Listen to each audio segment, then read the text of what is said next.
Hi guys, and welcome to another installment of A Sloppy Girl's Guide to Beauty. I'm Ash Lemire. If you're new to my channel, welcome. Today I'm going to be doing a review of some products I got from a brand that very recently just blew up all over Instagram and social media and blah blah blah for their foundation. I'm not going to be reviewing their foundation. I don't really see the point. I don't know if the wait list is still crazy, but I'm not all about that life. So the brand is called Bum Ba Da Dum, The Ordinary, and I'm going to be reviewing some of their skincare products. Now, The Ordinary is a sub brand, I guess, of a company called Deciem. I think it's based out of Canada, and they have all these sub brands under them, and one of them happens to be The Ordinary. And the great thing about them is that they offer skincare at such affordable prices. So the first time I heard about this, I was watching Wayne Goss, and he had some video up that was like, "Oh, look at this thing! It's the best thing ever!" Because he always does that.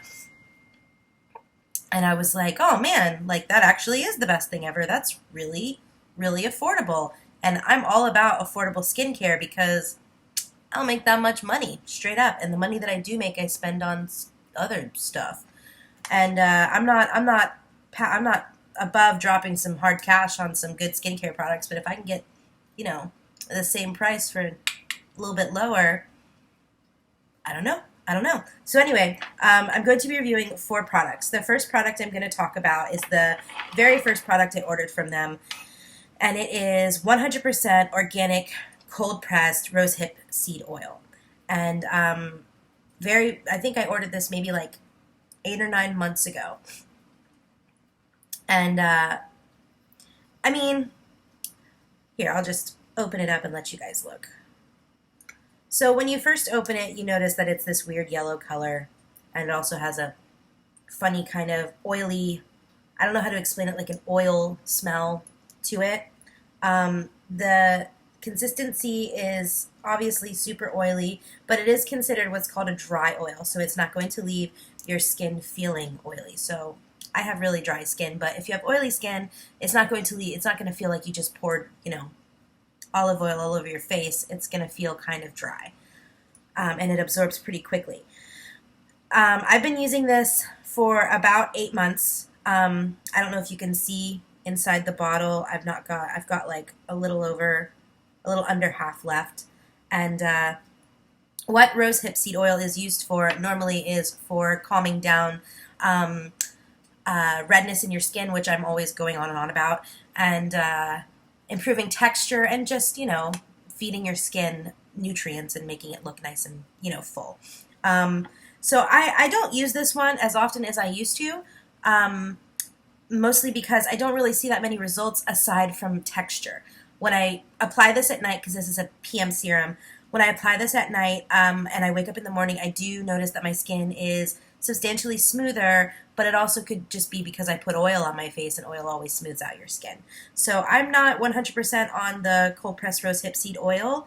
It is good. I do keep it as part of my beauty regimen, but I don't think I would order it again. But the price point on it, if you do use this and you use a more expensive brand, the price point on this I think is like $7. So if this is something that works for you, this is a great alternative than shelling out, I think, $30 that I've seen other companies sell cold pressed rosehip seed oil. And like I said, this is vegan and cruelty free, so you gotta love that. The next product that I ordered that I was super excited about to try, and I ordered it around the same time as I ordered this one, is the Hyaloronic Acid and B5. Again, this is another product that's sold by other companies, is quite expensive, but I think this one was only like $6, and look how big it is. It's huge. And I'll open it up and let you guys look. If you've never used straight up hyaluronic acid before, it's like really viscous. Like it's like maple syrupy, but it has no smell. And I've heard that like this one by this brand, because I've not tried any other like straight up hyaluronic acid. It's always been mixed in with other things. But I've heard that this brand, it's a little more sticky and it doesn't absorb as well as, like, say, Glossier or something like that. But I mean, for the price point, I can deal with a little difference in consistency, because for $6, and this is something that I use every single night when I get out of the shower or after I wash my face. I put this on, and what hyaluronic acid does is it grabs moisture from the environment and draws it to your skin, so it keeps your skin staying nice and hydrated all day, which is wonderful. A lot of foundations, specifically Born This Way and Tarte Amazonian Clay, put this in their foundation. So it's a great thing to have on hand. Really good. And this is my second bottle of this. I broke my first bottle. But I will be buying this again because it is fantastic. The next thing I want to talk about, the next product is something that I've been using since I started getting into makeup. And I actually used to use this product from a brand called Biossance. And I used to get these little free samples all the time from them. And I used to use it under my foundation as an extra moisturizer, or to thin out a foundation that was maybe too thick, or even to like thin out an eyeshadow or something to use as an eyeliner or whatever. I used to use this stuff, but it's called Squalane oil, and it's derived from seaweed or plant. It's plant-based, but it can also be found in sharks, I guess. But as I've said, 2 times, 4 times, I don't know, a bunch of times now, The Ordinary is completely vegan and cruelty-free, so this is plant-derived squalene oil.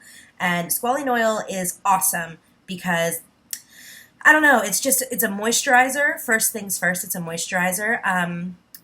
And it really helps fill in wrinkles and just makes your skin look lustrous and luminous and really beautiful, and especially if you're using it twice a day like you should be. So let's open this up and I'll show you a little bit of the consistency from this particular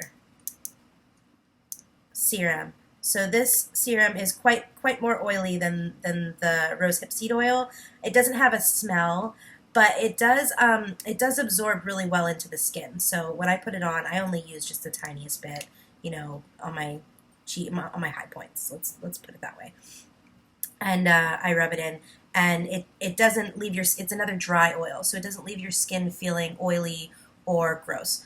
And then when you wake up the next morning, you have, beautiful skin, and the wrinkles that you have, like around your mouth or your eyes, they're not completely gone because that's impossible, but they are diminished a great deal because you're feeding your skin things that plump it up, which is really the point, right? It's really the point. So this is one of my favorite things in the world. I use this every night, come hell or high water. My moisturizer that I normally use is Clinique's Dramatically Different Skin, but if I don't use that, or I'm trying to save it, I use this instead. I use just this because it really is just a wonderful thing. And Biossance's squalene oil retails for, I think, around $60 for a jar, probably about this size, applicator not included. I think maybe it is about this size, but it's like $60. And this little beautiful jar is only like $8, $7 or $8, I think. And I mean, I've been using, this one's relatively new, so I'd say about 3 or 4 months. And look how much, I mean, I don't know if you can see, but look how much I've used. Look how much I have left, rather. So really good stuff. The next thing I purchased was their high spreadability fluid primer. I was super excited to try this primer because I have a lot of flakiness on my skin, and silicone primers sometimes can exacerbate that. And so I wanted to try a water-based primer. Well, silly me, I didn't think about how my foundation is actually a silicone-based foundation. So I tried this primer, and while it does make your skin feel really good, and it made my foundation look really nice too, it did pill my foundation up. Like, my foundation pilled up all over my face. But my face looked velvety and pretty. Like, it did. But I just didn't like the texture of my face and how heavy it felt because my foundation and my primer were not melding together properly. So sorry this keeps going dark like that. So let's open this up and I'll show you. And this stuff is really, really strange because it is gooey, and I don't even know how you're supposed to, like, it is really gooey. But yeah, I would not be buying this again, and in fact I tried to give it away a few times because I'm never going to use it. But it was only $5. And it does feel really nice. It is a really nice primer if you have a water-based foundation. The last product that I want to talk about I don't actually have anymore, but I did enjoy using it. I don't think I'll ever buy it again just because I go through moisturizer like crazy, but they do have a hyaluronic acid moisturizer made by The Ordinary that was really nice. It was a little too silicone-y for me again. I like my Clinique because it's water-based. But I did enjoy using it, and it did make my skin feel and look really plump and fresh and clean. I used it so much that I actually cut off the top of it and scraped the last little bit out. But really good products, and all of these products together, so that was, I said I was going to review 4, but I reviewed like 4 and a kind of. All of those products together, maybe $30 shipping included. Like, how can you get past that? Like, just beautiful products, $30. That's one vial of a serum in some cases. That's like you can't afford a vial of a serum in some cases. Like, you've got to try these. Like, serious tip. Beautiful, beautiful stuff. And I can't even, you guys. Can't even. Anyway, thanks for coming by and listening to me rant about these awesome products. If you have any questions or comments, please leave them down below. And if you want to see more, hit that subscribe button. Or don't, but probably do. Okay? Probably do. See you next time.